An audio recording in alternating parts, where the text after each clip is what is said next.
接巴下，你为点钟六内列报道，今日同大家收集嘅系人工仪器罕见疾病天使嘅杨玉群。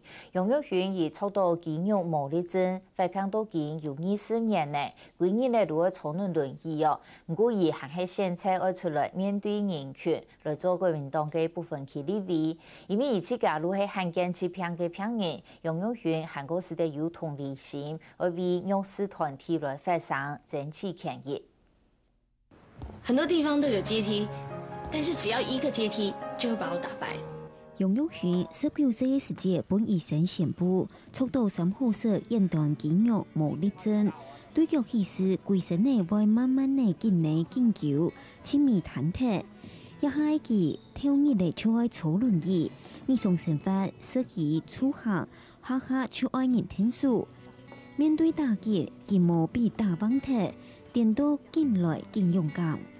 你说我好像表现出来，都好像没有什么问题哈，其实是有问题，但是我决定我应该要这样活，应该要选择一个乐观的态度跟面对，但是我与痛苦共舞，因为他不会离开我。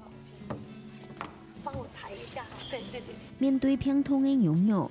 杨玉群今天日内爱高度更加精彩，全心推广生命教育，比罕见疾病团体发生团员以外，还做广播主持人、电视台主播。我们一家3个小孩在19岁的时候明显的发病，这个发病使我们没有办法自由的行动。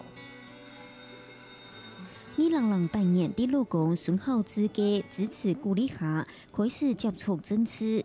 今年行业到国会天堂做立委，我为更加多的弱势族群发声。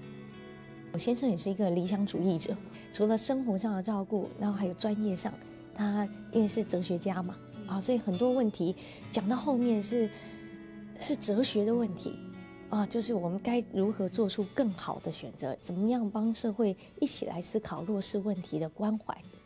当日按度太太细细嘅悲哀慨，早出門啱撞屋卡嘅呢邊食法，對楊玉群嘅身體來講負擔實在太重嘅。當然是為止，佢限啲嘅適應調整，上網嘅做筆記，學愛做一個有針對表現嘅呢邊。我可以跟你分享一下最近的生活，當然沒有生活面可言，就回家就是昏倒了，就很累，我都6點多就起床。可以回家的時間早一點8點多，晚一點就10點多，所以每天就這樣循環。4年能夠推動，能夠做得了什麼很巨幅的改變，我不知道。但是只要有這種機會，我們就要盡最大的努力去爭取、去奮鬥。啲楊玉群情況看唔到實質落傷，怨天怪人，以為係人命同地主。沒行卡處見的爭取得分當秒，認真的公益咧，佢唔向運命代替為人生觀，沒提醒大家愛過好現下。因為醫生告訴我們以後要癱瘓嘛，那我就覺得要把握這個還可以的時候，一定要替不能講話人講話。下個新聞，林經佑、齊碧玲台北報道。